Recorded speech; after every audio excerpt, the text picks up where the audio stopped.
All right. Welcome back, everyone. Ready for another deep dive. Absolutely. Always ready to dive in. Today, we're tackling something I think a lot of us struggle with, Yeah. like that feeling of having a million to-dos and just feeling completely overwhelmed. Yeah, that mindful feeling. It's a struggle. It really is. And so we're going to explore some ways to deal with that using David Allen's Getting Things Done. Oh, a classic. Have you read it? Of course. It's No. like a foundational text in, the world of personal productivity and all. Perfect. So one of the things that really jumped out at me was this idea of an external brain. Oh, yeah. Like imagine being able to offload all those to-dos that are just swirling around in your head Right. to something outside of yourself. It's honestly a game changer. I mean, the whole premise of the book is that our brains, they're not really designed to be like these perfect task managers. Yeah. Think about it. You're in a client meeting, you're trying to remember all the project details, but you're also supposed to be coming up with, brilliant ideas on the spot. Right. It's too much. It's like trying to juggle while riding a unicycle. It's not going to end well. Exactly. And that's where the external brain comes in, right? It's about getting everything out of your head and onto a system you trust. Like it could be a simple notebook, it could be a fancy app, whatever works for you. So instead of trying to be this like superhuman memory machine, you're giving yourself permission to lean on something outside of yourself. Exactly. And it's not even a new idea. We've been doing it forever with calendars, to-do lists, Whoa. even shopping lists. Right. It's just, taking it to the next level, applying it to how crazy and complex life is these days. It's funny, though, because it seems counterintuitive. Like, shouldn't we be trying to improve our memory and focus? Right. But I can see how, like, offloading all that mental clutter could actually free up space for creativity and problem solving. That's the whole point. The book even mentions a study where people who used an external brain system regularly, they felt like 30% less stressed. Wow. Okay, I'm sold on the external brain idea. But how do we actually start building one? Well, getting things done really stresses capturing everything. And I mean everything, like that random thought you have in the shower, that email you need to reply to, that crazy project you've been dreaming of. It all needs to go somewhere. So no more sticky notes that magically disappear. Nope. You need a system, something reliable, accessible, always there when you need it. Think of it as your sidekick in the battle against overwhelm. Love that. So walk me through this. Let's say I have a million things swirling around in my head. Work deadlines, errands, that home project I keep putting off. What's the first step to, like, getting it all out? First step, pick your tools. This is super personal. It's got to be something that works for you and, importantly, something you'll actually use. Some people love those task management apps. Others, they swear by their trusty notebook. Okay, so got my notebook. What next? Time for the brain dump. Set aside some time, maybe 15 minutes, and just write down everything that's taking up space in your head. Don't censor yourself. Don't try to organize it yet. Just get it all out. And what about, like, digital stuff? Emails, files, that kind of thing. Same deal. Create a digital inbox, maybe a special folder, even just a document. Just somewhere you can quickly dump links, ideas, notes from those online meetings, anything that's cluttering up your mind. So it's kind of like spring cleaning for the brain. That's a great way to put it. And just like spring cleaning, it might feel a bit overwhelming at first, but trust me, once you get it all out in the open, you'll be amazed at how much lighter and clearer you feel.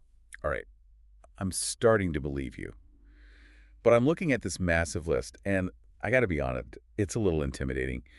Where do we even start making sense of it all? Well, that's where the real magic of getting things done kicks in. It's not just about capturing those tasks. It's about clarifying what they actually mean and then figuring out that next action for each one. Okay, now we're getting to the good stuff. But before we jump into that, I want to talk about something a lot of our listeners are probably dealing with.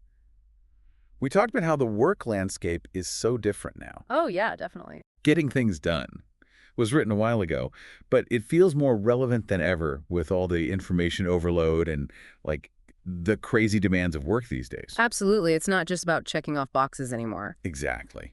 So much of what we do now involves coming up with ideas, solving problems, collaborating with others. It's a whole different ballgame. Right. The book calls it knowledge work, which is different from, those old school jobs where you just followed a set of instructions. So how does Getting Things Done fit into this new world of knowledge work? That's where clarifying and defining next actions becomes super important, because with knowledge work, it's not always clear what the next step actually is. You need to think differently, be more strategic about managing all your tasks and projects. So instead of just saying finish that report, it's more about breaking it down into smaller, more actionable steps. Exactly. Like asking yourself, what's the very next thing I need to do to move this forward? Maybe it's gathering some data, maybe it's outlining the key points, or scheduling a meeting with a colleague. And by focusing on those smaller, more concrete actions, you're not as overwhelmed by the bigger picture. Exactly. Plus, it makes it way easier to just get started, because you're not staring down this huge, amorphous blob of work.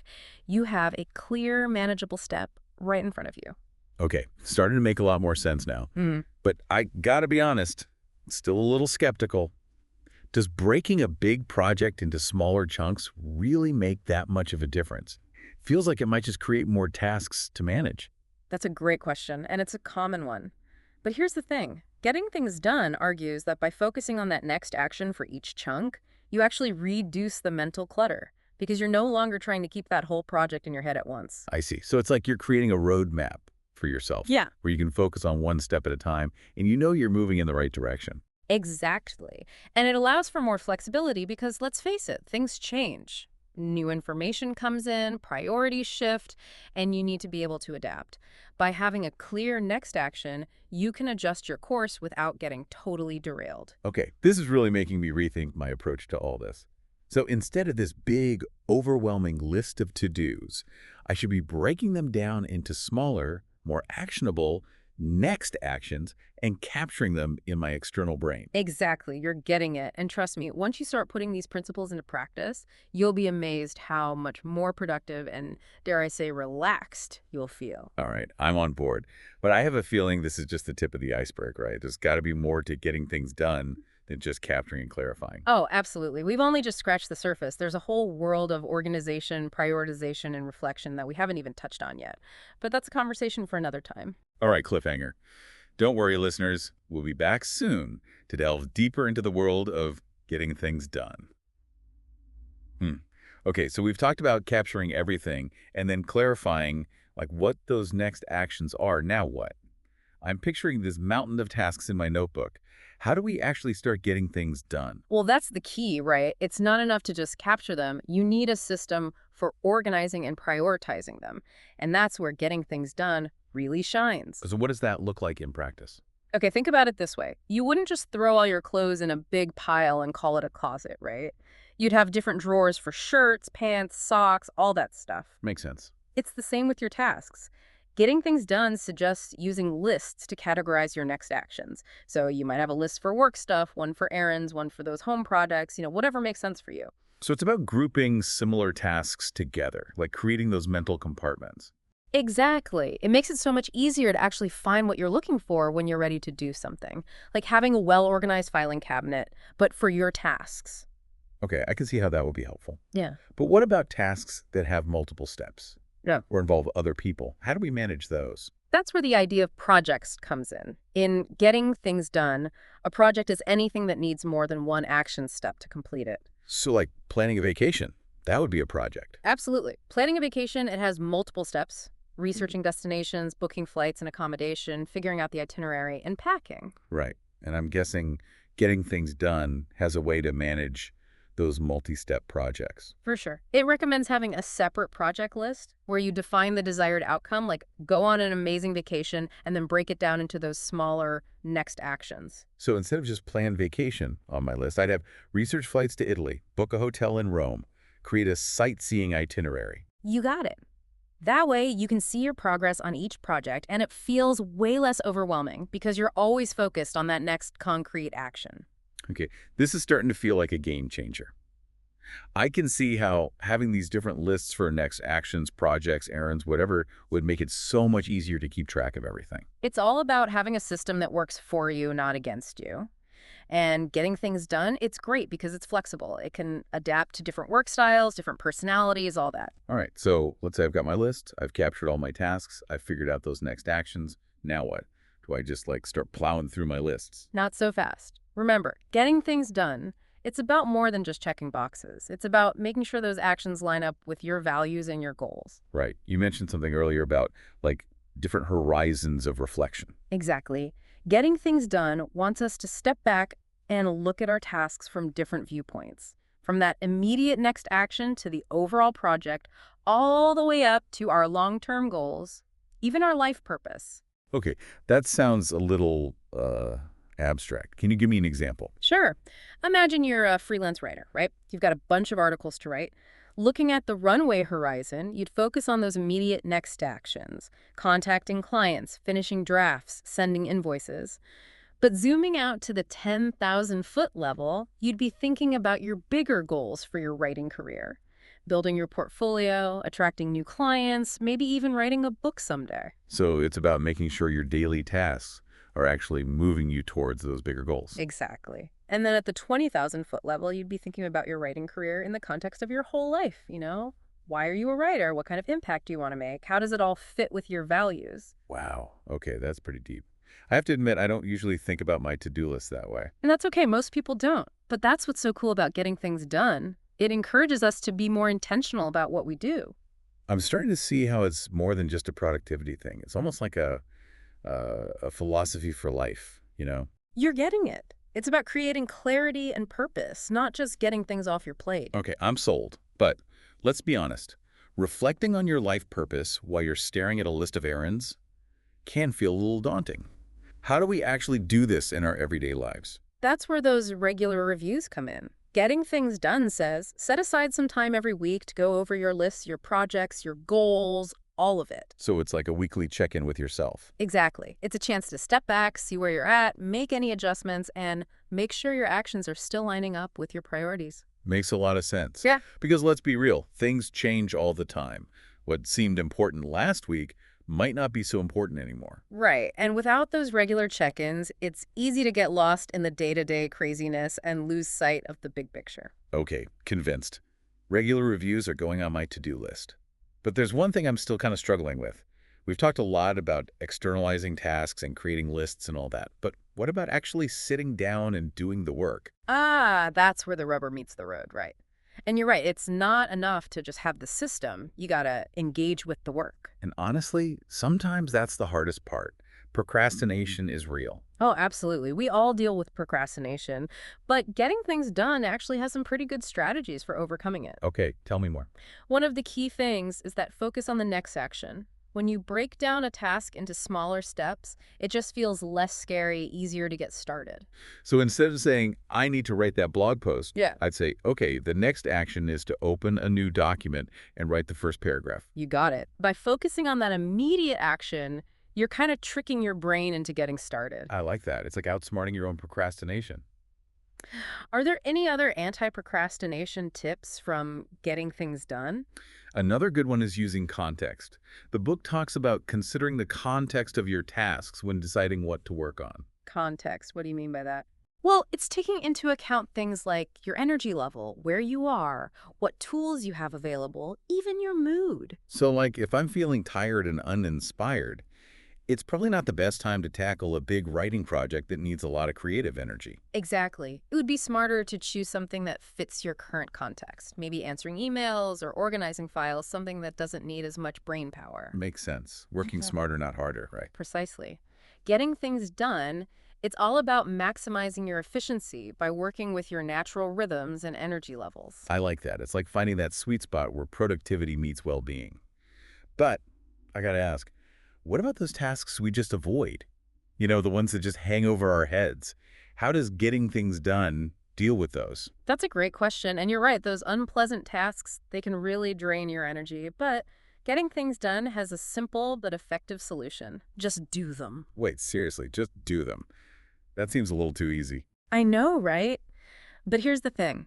The book says that a lot of procrastination comes from the anxiety and dread we attach to those tasks. And the longer we put them off, the bigger and scarier they seem. Oh, I've totally been there. So the best thing to do is face them head on. Just bite the bullet and get it done. You'll be surprised how much lighter you feel once it's off your plate. It's kind of like, just do it. Exactly. And you know what? It works. The book says that the feeling of accomplishment and relief you get after finishing a tough task, it totally outweighs that initial discomfort. Okay, this is making me rethink my whole procrastination strategy. Mm. So instead of avoiding those unpleasant tasks, I should just rip off the Band-Aid. You got it. And once you get in the habit of tackling those challenging things head on, you'll find they're usually not as bad as you thought they'd be. All right, this is inspiring. I'm actually feeling more ready to tackle my to-do list, even those things I've been putting off forever. But before we move on, I wanted to talk about technology. Ah, yes. Technology. A double-edged sword when it comes to productivity. Right, like it should make it easier to stay organized, but sometimes it feels like it just creates more clutter and distractions. That's so common these days. We have all these amazing tools, right? Task management apps, calendar apps, note-taking apps, but it's easy to get overwhelmed and feel even more scattered. Oh, tell me about it. My computer desktop is a disaster zone. Well, Getting Things Done has some good advice for dealing with that digital mess. Okay, lay on me. The book suggests applying the same organizing principles to your digital stuff as you would to physical stuff. So instead of saving everything to my desktop, I should create a clear folder structure and actually file things away. Exactly. Think of it like creating a virtual filing cabinet for your computer. That makes a lot of sense. And what about emails? I feel like I'm drowning in them. Getting Things Done has a radical but effective approach. Hmm? Process your inbox to zero. Wait, what? Inbox zero? Is that even possible? It is, Yeah. and it's incredibly freeing. The book suggests going through your inbox systematically, making a decision about each email as you go. So no more cherry-picking the easy emails and leaving the hard ones to fester. Exactly. Be decisive. If it needs a reply, reply. If you need to take action later, add it to your task list. And if it's irrelevant, archive it or delete it. This is going to take some serious discipline, but I can see how having an empty inbox would feel amazing. It's a game changer. And it's not just about having a clean slate. It's about taking control of your digital world and creating that sense of calm and order. I love that. It's like bringing that getting things done philosophy to every part of our lives. You got it. And one of the biggest challenges people have with technology is that feeling of digital clutter. Oh, tell me about it. Well, Getting Things Done has some good advice for tackling that too. All right, I'm all ears. It suggests organizing your digital files and folders just like you would organize physical things. So instead of saving everything to my desktop, I should actually create folders and file things away properly. Exactly. It's like having a virtual filing cabinet for your computer. That makes a lot of sense. And what about emails? I feel like I'm constantly drowning in them. Getting Things Done recommends something pretty radical. Process your inbox to zero.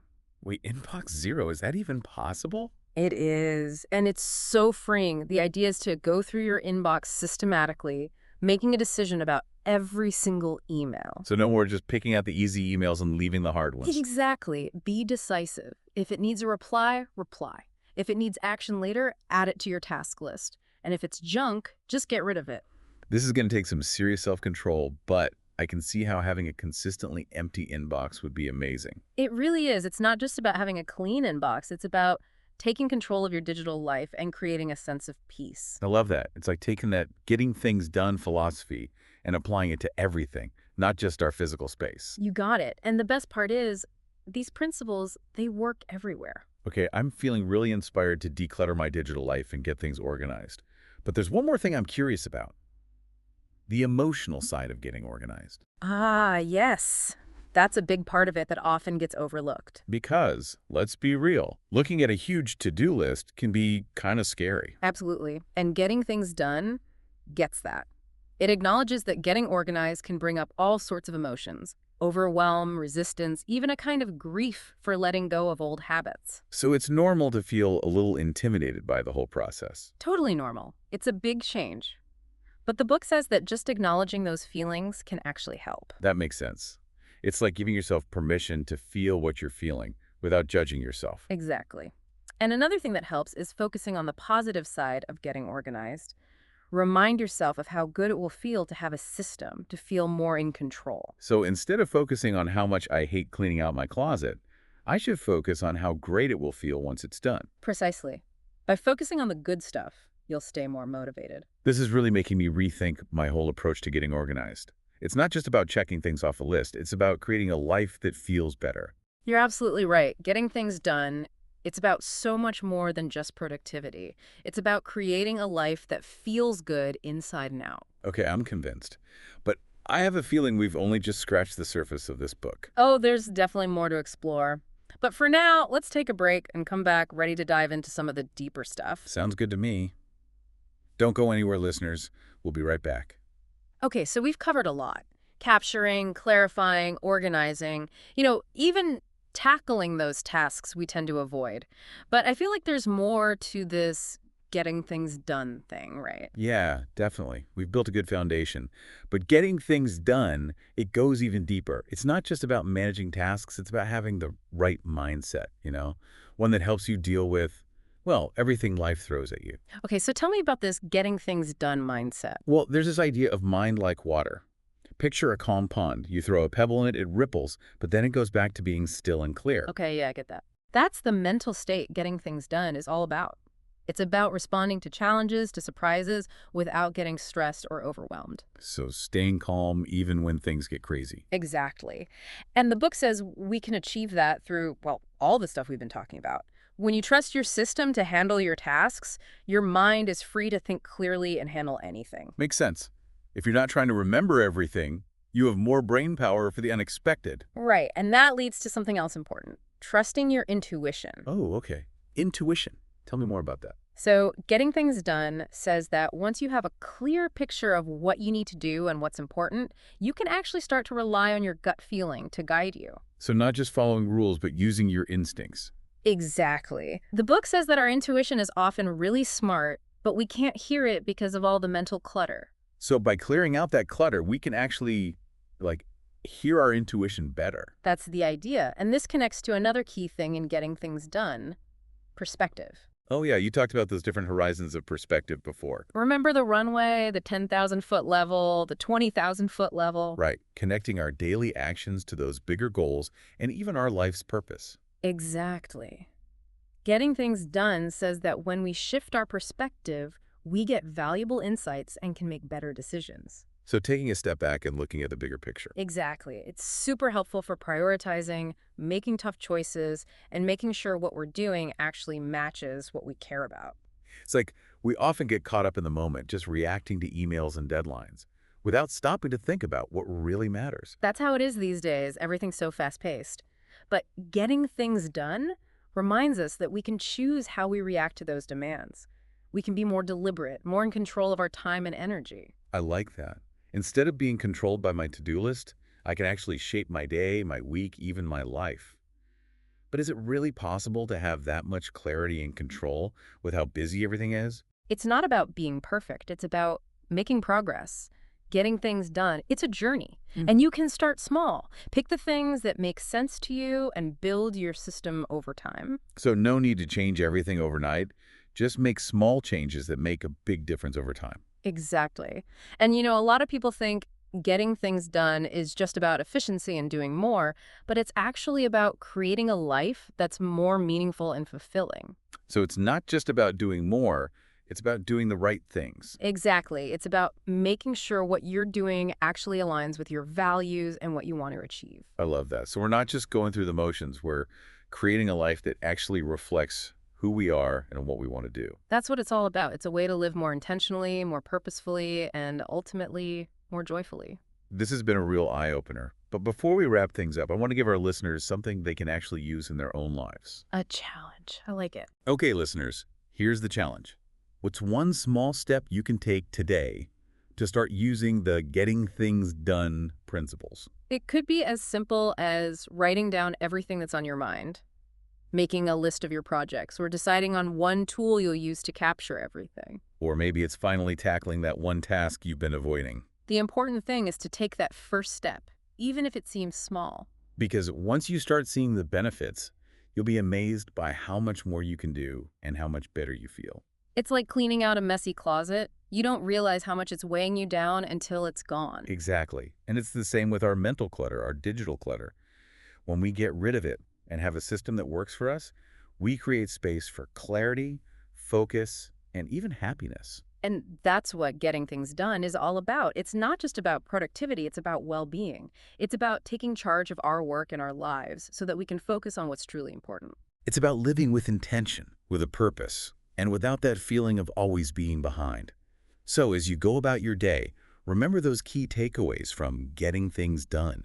Capture everything, clarify your next actions, Organize your tasks, reflect on your progress, and focus on the work that truly matters. And most importantly, be patient with yourself. It takes time.